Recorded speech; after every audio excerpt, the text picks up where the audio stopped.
Hello દોસ્તો, સ્વાગત છે તમારું હેતલ્સ કિચન વર્લ્ડમાં। તો આજે આપણે બનાવવાના છીએ એકદમ ખસ્તા અને ક્રિસ્પી એવા સમોસા, જે બહાર મળે છે સેમ એવો જ ટેસ્ટ બનીને તૈયાર થશે। અને એ જે મસાલો વાપરે છે એ સિક્રેટ મસાલા સાથે જ આજે આપણે સમોસા બનાવવાના છીએ। તો ચાલો આપણે બનાવીએ ટેસ્ટી એવા સમોસા।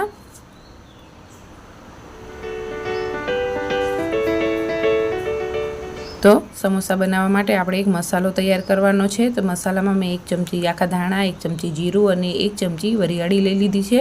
આને આપણે એકદમ ઝીણી નથી ખાંડવાની, પણ અધકચરી ખાંડીને મસાલો તૈયાર કરી દેવાનો। તમે જોઈ શકો છો કે મેં આ રીતે અધકચરો મસાલો ખાંડીને તૈયાર કરી દીધો છે। હવે આપણે આને સાઈડમાં રાખી દઈશું। અને મેં બીજી બાજુ 2 લીલા મરચાં ઝીણા કાપીને લીધા છે, થોડું આદું છીણીને લીધું છે, 1 ઝીણી ડુંગળી સમારીને લીધી છે, વટાણા બાફીને લઈ લીધા છે અને બટેકા પણ બાફીને તૈયાર કરી દીધા છે। તો હવે આપણે એનો વઘાર કરીશું। તો વઘાર માટે મેં એક કડાઈમાં તેલ લીધું છે। તેલ આપણે વધારે ગરમ નથી કરવાનું, સામાન્ય થોડું ગરમ થાય એટલે આપણે જે મસાલો ખાંડીને તૈયાર કર્યો છે આખા ધાણા જીરુંને, એ આની અંદર એડ કરી દેવાનું છે અને હલાવતું રહેવાનું, જેથી કરી બળી ન જાય। અને એકદમ ગરમ તેલમાં નહીં નાખવાનું, નહીંતર બળી જશે। તો આ રીતે થોડું થોડું હલાવતું રહેવાનું અને થોડી સ્મેલ આવવા લાગે મસાલાની એટલે પછી આપણે જે ડુંગળીને સમારીને રાખ્યું છે એ એડ કરી દેવાનું છે। તો મેં 1 ડુંગળી લઈ લીધી છે ઝીણી સમારેલી, 3 આદું, 3 લીલા મરચાં અને 1 આદુનો ટુકડો એકદમ છીણીને લઈ લીધો છે। હવે આપણે આની અંદર ગોલ્ડન કલરનું થાય ડુંગળી ત્યાં સુધી સાંતળી લેવાની છે। હવે આપણે આની અંદર થોડી હિંગ એડ કરી દઈશું અને સરખી રીતે મિક્સ કરી ગોલ્ડન કલરની આપણી ડુંગળી થાય ત્યાં સુધી આપણે એને સાંતળવાની છે। અને આદુનો પણ કાચો ટેસ્ટ ન રહે એનું પણ ધ્યાન રાખવાનું, એટલા માટે થોડીવાર માટે આપણે આને સાંતળશું। તો આપણે હવે આને થોડીવાર સાંતળવા મૂકી દઈશું। તો ગોલ્ડન કલરની આપણી ડુંગળી થઈ ગઈ છે।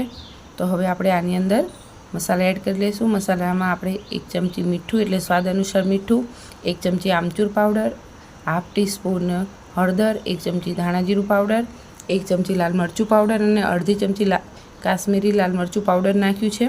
હવે આપણે આને સરખી રીતે મિક્સ કરી દેવાનું છે। આની અંદર પાણી એડ નથી કરવાનું અને આવો મસાલો એડ કરો એ વખતે ગેસ એકદમ ધીમો કરી દેવાનો, જેથી આપણા મસાલા બળે નહીં।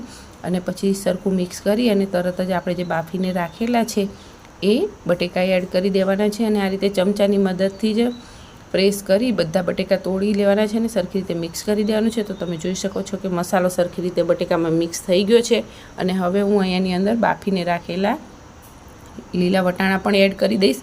અને આ વિડીયો મારો મિસ થઈ ગયો હતો તો મેં એની અંદર 1 ચમચી ખાંડ અને 1 ચમચી ગરમ મસાલો એડ કર્યો છે, અને પણ હું સરખી રીતે મિક્સ કરી દઈશ। અને પછી ઉપરથી આપણે થોડા લીલા ધાણા મિક્સ કરી સરખી રીતે મિક્સ કરી દેવાનું છે। આ રીતે તમારે સ્વાદ પ્રમાણે ખાંડ નાખવી હોય તો નાખવાની, નહીંતર સ્કીપ કરવાની, પણ ખાંડ નાખવાથી બહુ જ સરસ ટેસ્ટ આવે છે। તો મસાલો સાઈડમાં મૂકી દઈશું આપણે।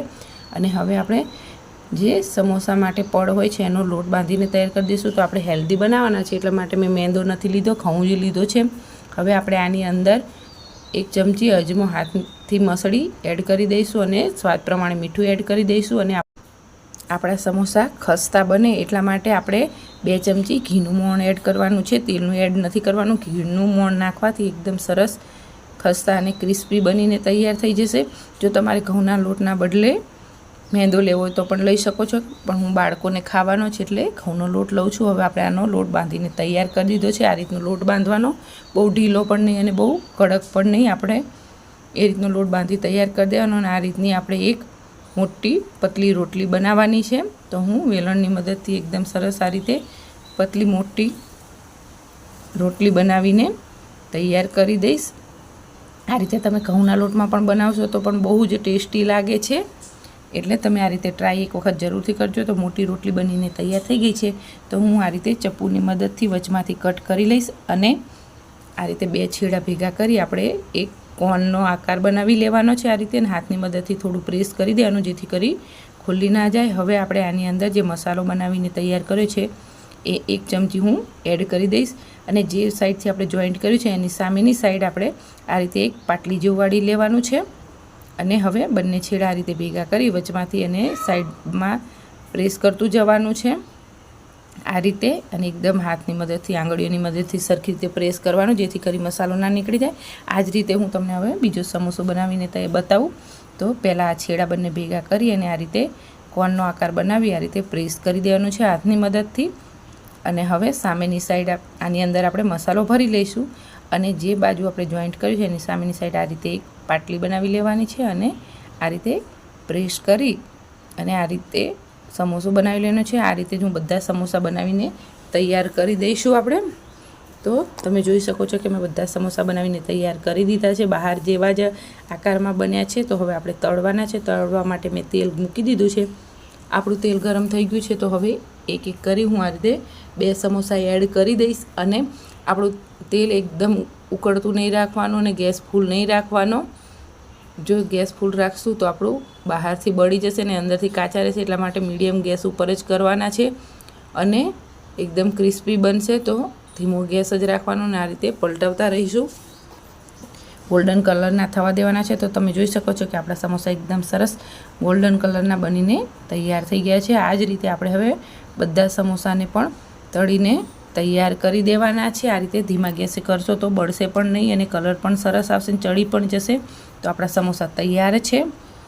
તો સર્વ કરી લેશું. તો ટેસ્ટી એવા આપણા સમોસા બનીને તૈયાર થઈ ગયા છે. એકદમ ક્રિસ્પી ગોલ્ડન કલરના અને બહાર જેવો ટેસ્ટ હોય છે એવા જ બનીને તૈયાર થઈ ગયા છે. તમે આ રીતે એક વખત ઘરે જરૂરથી ટ્રાય કરજો.